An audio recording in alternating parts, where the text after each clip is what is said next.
And welcome back. President Cyril Ramaphosa has wrapped up his 4-day visit to the United Nations General Assembly in New York. He led a cohort of high-level South African representatives that worked to have successful key multilateral engagements and interactions with U.S. businesses, as well as foster collective collaboration with global partners, working towards stability and sustainable progress.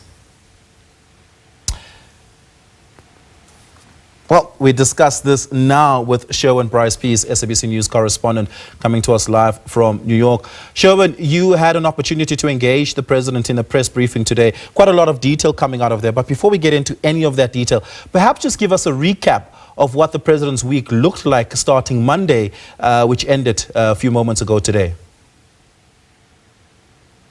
Well, that in itself is a complex question, Oliver, because the president was exceedingly busy. He had a packed schedule starting on Monday, of course, with the two-state solution conference where he congratulated countries, including France. It was a co-facilitator of the meeting for recognizing, formally recognizing Palestine as a state. And of course, there are legal questions around that moving forward, right? The initiation of establishing embassies in countries. What are the, the recommendations in terms of the New York Declaration, in terms of making that a viable, forward-looking legal entity in the future? And so there are many permutations as to where we go in terms of that two-state solution, but certainly the trajectory from the international community, Western countries in particular, is to recognize the Palestinian state in an effort to pressure Israel to get back to direct negotiations between themselves and the Palestinians. So that was the first day. And then, of course, on Tuesday, he gave the country statement in the UN General Assembly. He also, amongst others, talked about the need for Security Council reform, the centrality of multilateralism in a multipolar world. Issues around South Africa's G20 presidency, issues around solidarity, equity, and sustainability, right? The fact that we do not have the requisite financing to implement the 17 Sustainable Development Goals. There is a $4 trillion annual financing gap in meeting the targets that lead to the deadline of 2030, which is essentially the development agenda. And so, really sort of trying to infuse the debate in a consensus-driven nature in terms of the heavy lifting that is required from everybody in terms of meeting those agenda prescripts. And then, of course, on Wednesday, he was engaged in a number of side events, but the most notable one on Wednesday was his engagement with business in bilateral discussions at his hotel. We were sort of sitting outside watching people go in and out, among them executives from Amazon, executives from Google, executives from Cisco, and that's just to mention a few. And then after that, we attended a trade and investment executive dialogue where the president spoke to a room full with business executives from the United States. It was hosted by the U.S. Chamber of Commerce, the U.S. Africa business entity of that chamber, and the American Chamber of Commerce in South Africa hosted this event. And the clear message there is that we need to get this trade deal done with the United States. He said he was immensely optimistic that would happen. Park Starr was there, the Minister of Trade, Industry and Competition. He talked about how he was cautiously optimistic. And then the president took the stage, Oliver, and talked about, well, that's the minister's cautious optimism. I'm immensely optimistic that this is going to happen. He also called on members of the business community in the room to use their influence in getting, in influencing the U.S. government to renew the African Growth and Opportunity Act. That has been a free trade agreement between sub-Saharan Africa and the United States, and really calling on them to use their influence to get this legislation renewed because it expires at the end of the month. And there is great concern about, what the future trading relationship will be between sub-Saharan Africa and the United States. And then, of course, today he spoke at a G20 ministerial that was hosted by the South Africa's International Relations Minister, Ronald Lamola. I can tell you that is still ongoing. Ronald Lamola is currently moderating the G20 G20 foreign ministers meeting. And of course, the outlier in that meeting was, of course, the statement made by the Undersecretary of State for Political Affairs from the United States. It wasn't Marco Rubio. It wasn't Donald Trump, as we saw with President Lula and President Ramaphosa last year in a similar version of this meeting. Donald Trump didn't show up. His Secretary of State didn't show up.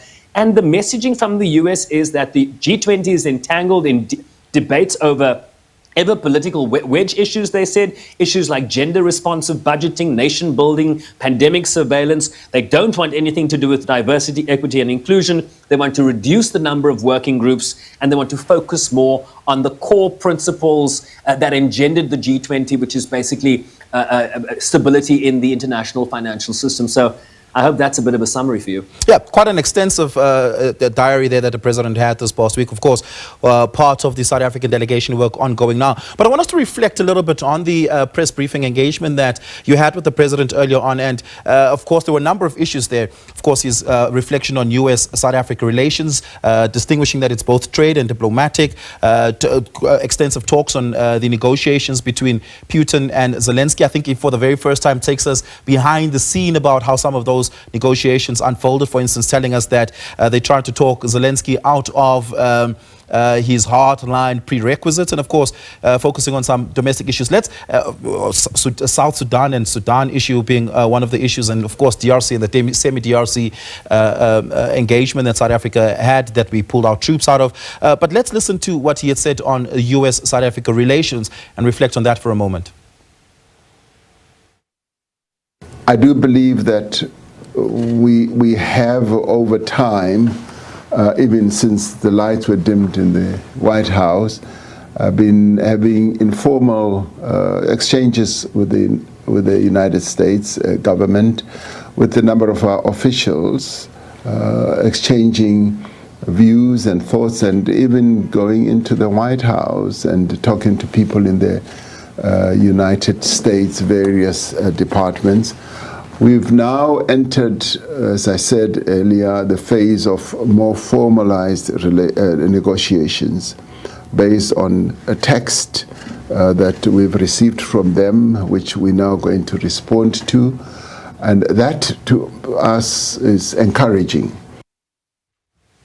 Well, on Sunday, you and I have spoken. It seemed like the president hoped to have a sidebar with Donald Trump Wednesday evening. That seemingly didn't happen. But how much progress do you think may have been able to be made this past week on getting a trade deal across the line, but improving South Africa-US relations, particularly on the diplomatic front? Look, I think it's important to understand that the two presidents are not the ones negotiating any future trade deal, right? There are nuts and bolts that are very much the purview of the DTI, Parkstar in particular, but also Dr. Alistair Reuters, the presidential advisor on trade and investment, has been in Washington, I believe, for 3 weeks, even before Parkstar got there on Wednesday last week. And so I had a discussion last night at this trade and investment dialogue with Dr. Reuters, and he told me, look, things have been moving in a very cordial way, in a very granular way, and what they are now looking forward to is getting a text back from the United States, and at that point the two documents, one from South Africa's proposal, right, and the response from the US, will then be coalesced in terms of direct text negotiations, in terms of moving this process forward. And so the trajectory here seems to be in a very positive, in a very cordial, in a very respectful way. And I think it is a sea change from what we saw happen when President Ramaphosa was in the White House in May. And so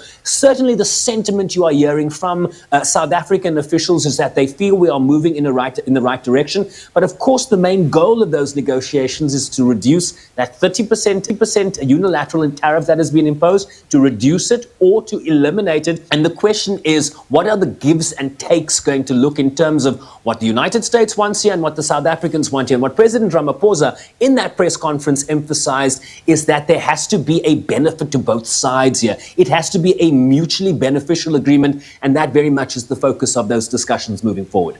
Yeah.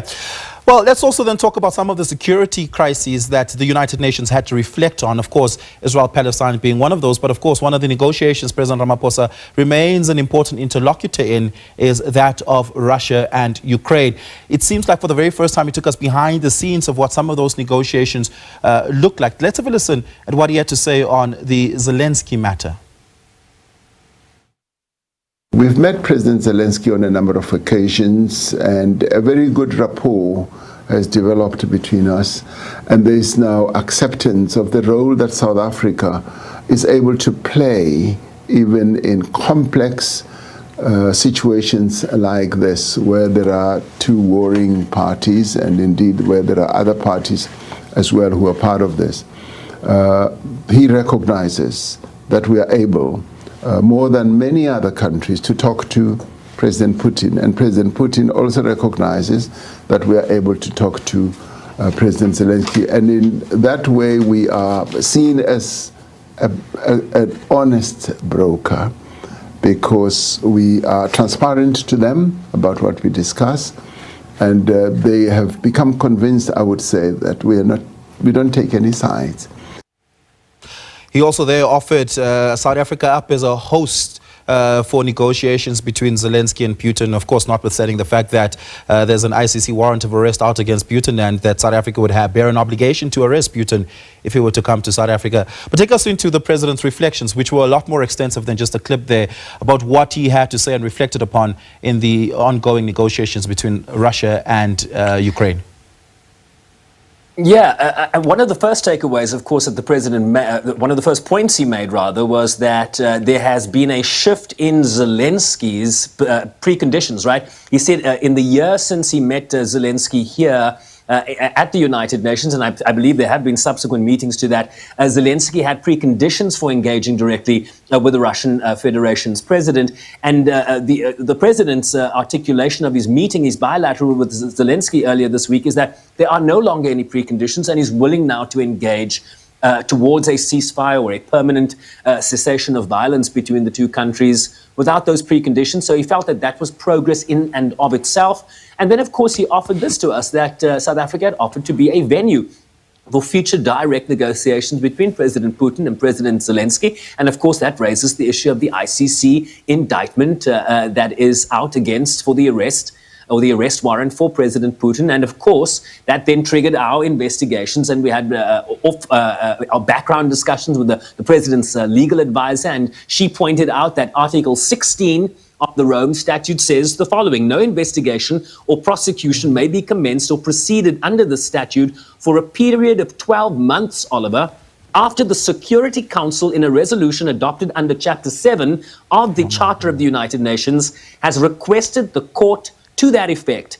That request may be renewed by the Council under the same conditions. So there is a caveat in the Rome Statute that despite an arrest warrant being issued and the obligations that then follow that for countries like South Africa that are parties to that in terms of arresting if that person were to set foot in their jurisdiction, the council can then defer action on that arrest warrant for up to 12 months and can renew that process under Chapter 7. So what does Chapter 7 of the UN Charter say? It is a chapter that deals with actions with respect to threats to peace, breaches of peace, and the acts of aggression. So essentially it allows it allows for binding decisions to be issued by the Security Council, and it then can suspend action in terms of for up to 12 months and upon renewal for a peace process that relates to its maintenance of peace and security around the world. So it's a little tricky legalese there, but there is an option here were South Africa to be a venue